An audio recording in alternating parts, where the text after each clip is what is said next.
நல்லவை கேட்போம் நமது சேனலில் இன்றைய தினம் தலைக்கணம் கூடாது அப்படிங்கிறத கேட்போம். பொதுவாக மனிதர்கள் எந்த ஒரு செயலிலும் உயர்வை அடைந்தவர்களாக இருந்தால் அவர்களுக்கு கர்வம் என்பது தானாகவே வந்துவிடும். அதாவது செல்வச் செழிப்பு, செல்வாக்கு, அதிகாரம் இதெல்லாம் இருந்தால் தலகணம் வந்துடும். உடம்புல பலம் இருந்தால், சக்தி இருந்தால் கேட்கவே வேண்டாம். இது எல்லாமே இருந்து அதுவும் இருந்தாலும் கேட்க வேண்டாம்.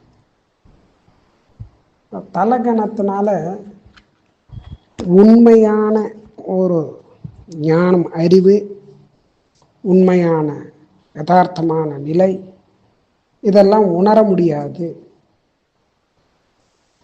நாம் செய்யக்கூடிய செயல்கள் சரியா தவறா அப்படிங்கிறத நிர்ணயிக்க முடியாது. தலைக்கணத்தினால இதெல்லாம் போயிடும். அப்புறம் யார் கூட போட்டி போடுறது அப்படிங்கிற ஒரு வித்தியாசம் இல்லாமல் எல்லோரிடத்திலும் தன்னை உயர்வாக நினைத்து மற்றவர்களை தாழ்வாக நினைத்து போட்டி போடுவது, சண்டையிடுவது போன்றதான செயல்கள்லாம் வந்துவிடும். தலைகணத்தினால மரியாதை தெரியாது, கல்வியினுடைய பயன் தெரியாது, பெரியவர்களுடைய அருமை தெரியாது, நண்பர்களுடைய அருமை தெரியாது. இப்படி எந்த நல்ல வழிகளும் நல்லவைகளும்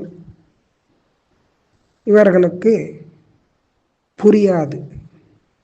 ஏன்னா இவர்கள் தன்னையே உயர்ந்தவர்களாகவும் தான் செய்யக்கூடிய செயல் அதுதான் உயர்ந்தது, தன்னை காட்டிலும் அதிகமானவர்கள் யாரும் கிடையாது, அதாவது தெரிந்தவர்கள் யாரும் கிடையாது, எல்லாம் நம் ஒருவருக்கே தெரியும் அப்படின்னு நினைக்கக்கூடியவர்கள். அதுக்கு காரணம் அந்த தலைக்கணம் தான். மனிதர்களிடத்தில் இது சாதாரணமாக ஏற்படக்கூடியதான ஒரு விஷயம். ஆனால் கற்றறிந்தவர்கள், இந்த பெரியோர்களிடத்தில் நாம் நல்லவர்களிடத்தில் பழகும்போது இந்த மாதிரி பல விஷயங்களை நாம் தெரிஞ்சுக்கலாம். அதாவது தலைக்கணம் இல்லாமல் பணிவோடும் நற்பண்புகளோடும் நல்ல விஷயங்களில் பொழுதுபோக்கு செய்வதும் இதையெல்லாம் நாம் கற்றுக்கொள்ளலாம். அது நன்மையே நமக்கு கொடுக்கும். ஒரு கடற்கரை பக்கத்தில் ஒரு நகரம், அந்த நகரத்தில் ஒரு பெரிய வியாபாரி இருந்தான். அந்த வியாபாரிக்கு 4 பிள்ளைகள். அந்த பிள்ளைகள்லாம் சேர்ந்து என்ன பண்ணோம் அப்படின்னா, டெய்லி அதாவது தினமும் சாப்பிடும்போது அந்த காகங்கள் வரும், அதுக்கெல்லாம் அந்த கொஞ்சம் உணவு போடுவார்கள். அதில் ஒரு காகம் ரொம்ப நல்லா குண்டா பருத்து வளர்ந்தது அந்த சாப்பாட்டை சாப்பிட்டு. அதனால் அந்த காகம் நல்லா புஷ்டியாக குண்டாக இருந்ததுனால, நல்ல பலத்தோடு இருந்ததுனால அந்த காகத்துக்கு ஒரு கர்வம் வந்துடுது.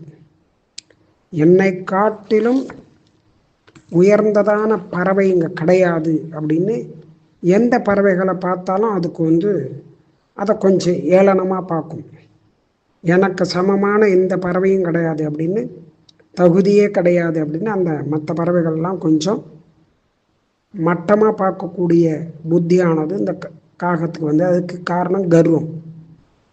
நாம தான் பலசாலி அப்படிங்கிறதான ஒரு கர்வம். அப்போ இந்த கடற்கரை ஓரத்தில் ஒரு நாள் ஒரு சில அன்னப்பறவைகள்லாம் அப்படியே வந்து இறங்கி அங்கே உட்காந்துட்டு இருந்தது கடற்கரை ஓரத்தில். அதை பார்த்ததான வியாபாரிகளுடைய புதல்வர்கள், ஆகா இந்த அன்னப்பறவைகள் இவ்வளோ அழகாக இருக்குது, பார்க்க ரொம்ப சந்தோஷமாக இருக்குது அப்படின்னு சொல்லி அந்த பறவைகளை இவர்கள்லாம் புகழ்ந்து பேசிகிட்டே இருக்காங்க. இதை பார்த்ததான இந்த காகத்துக்கு இன்னும் கொஞ்சம் கர்வம் ஏறித்து பொறாமை வந்தது. என்ன அதை போய் இப்படி பேசின்னு இருக்கா அப்படின்னு சொல்லிட்டு இதுக்கு பொறாமை வந்ததுனால இந்த காகம் நேராக அந்த அன்னப்பறவைகள் கிட்ட போச்சு. அதில் ஒரு அன்னப்பறவை ரொம்ப நன்னா இருந்தது. இதாட்டமே நன்னா புஷ்டியாக குண்டா நன்னா இருந்தது. அந்த பறவைகள் இடத்துல போய், நான் உங்களோட போட்டி போட விரும்புகிறேன், யார் ரொம்ப தூரம் பறக்கிறா அப்படிங்கிறத ஒரு பறக்கிற போட்டி வச்சுக்கலாம், வேகமாக பறக்கிறா ரொம்ப தூரம் பறக்கிறா அப்படிங்கிறத அப்படின்னு கேட்குது. அப்போ அந்த அன்னப்பறவைகளில் அது ஒரு பறவை சொல்லிட்டு, வேண்டாம், இந்த விபரீத பரீட்சையெல்லாம் உனக்கு வேண்டாம், நாங்கள்லாம் மானசரோவர் அப்படிங்கிறதுனால வெகு தூரத்திலேருந்து வந்திருக்கோம், எங்களால் ஒரே சீராக தான் நாங்கள் பறப்போம், ரொம்ப தூரம் பறக்கக்கூடியவர்கள் நாங்கள், உன்னால் அப்படியெல்லாம் முடியாது, நீ போட்டி போட வேண்டாம், நீ சாகசம் பண்ணாதே அப்படின்னு சொல்கிறது. இதுக்கு கர்வம் இன்னும் அதிகமாகிடுச்சு. உங்களுக்கு ஒரு மாதிரியாக தான் பறக்க தெரியும், எனக்கு பல மாதிரி பறக்க தெரியும், பல வழியில் 100 யோஜனை தூரம் கூட நான் பறப்பேன், பல வழிகளில் பறப்பேன்னா அது உங்களுக்கு தெரியாது, உங்களுக்கு ஒன்று தான் தெரியும், அதனால் நீங்கள் போட்டிக்கு வந்து தான் ஆகணும் அப்படிங்கிறது. சரி, உன் தலையெழுத்தை மாற்ற முடியாது அப்படின்னு சொல்லி ஒத்துண்டுது. இப்போ அன்னங்கள்லாம் பறக்க ஆரம்பிச்சுது. இப்போ காகமும் பறந்தது. இது பறக்கிறதுக்கு முன்னாலே காகம் முன்னாலே பறக்க ஆரம்பிச்சுடுது. பறந்து அந்த சமுத்திரம் கடலுக்கு மத்தியில் போய் பறக்கிறது, வேகமாக பறந்துன்னு போகிறது, பல விதமாக இப்படியும் அப்படியும் பறந்துன்னு போகிறது. இப்படி பறந்துட்டே போகும்போது அந்த மற்ற காகங்கள்லாம் அதை வேடிக்கை பார்க்கறதுக்கு அங்கே வந்துடுது. அதுகளுக்கெல்லாம் சந்தோஷம். இப்படி சமுத்திரம் நடு கடல் அதுக்கு மேலே பறந்துன்னு இருக்கு. அப்படி பறக்கும்போது பின்னாலேயே இந்த அன்னப்பறவைகள்லாம் பறந்துட்டு வருது. இந்த காகத்துக்கு உடனே மூச்சு வாங்க ஆரம்பிச்செடுத்து அது அப்படியே கொஞ்சம் கொஞ்சமாக அதுக்கு சக்தி குறையிறது, பறக்க முடியல. எங்கேயாவது உக்காந்தா தேவலாம் ஒரு மரத்தின் மேலே அப்படின்னு மரத்தை தேடுறது. நடுக்கடலில் மாட்டின்றது, எங்கே பார்த்தாலும் தண்ணியாக தெரியுது, ஒரு மரமோ ஒரு கரையோ எதுவுமே தெரியல. உடனே பயம் வந்து கொடுத்து என்ன பண்ணுறது அப்படின்னு தெரியல, ரொம்ப கலப்படைஞ்சு போய் எங்கேயும் உட்காரக்கூட இடம் இல்லையே அப்படின்னு அப்படியே பார்த்துட்டே இருக்கேன், இந்த தீவும் கண்ணுக்கு தென்படலையே அப்படின்னு. அப்படியே கடலில் வேற அலைகள்லாம் மேலே வருது. அந்த கடலில் இருக்கக்கூடியதான ஜீவராசிகள், பயங்கரமான ஜீவராசிகள் எல்லாமே, பெரிய பெரிய மீன்கள்லாம் மேலே, திமிங்கலம் இதெல்லாம் அப்படியே மேலே வந்துட்டு போகிறது, அப்படியே காகத்தை பிடிக்கிற மாதிரி. இதை பார்த்து அப்படியே பயந்து போயிடுத்து. காகம் அந்த ஜலத்தில் கிட்டக்க போயிட்டு விழற மாதிரி போயிட்டு வருது. இதை பார்த்தது அந்த அன்னப்பறவை உடனே வந்தது. பல வழியில் பறக்கிறது, இது என்ன வழி அப்படின்னு வந்து கேட்டது இந்த காகத்துக்கிட்ட.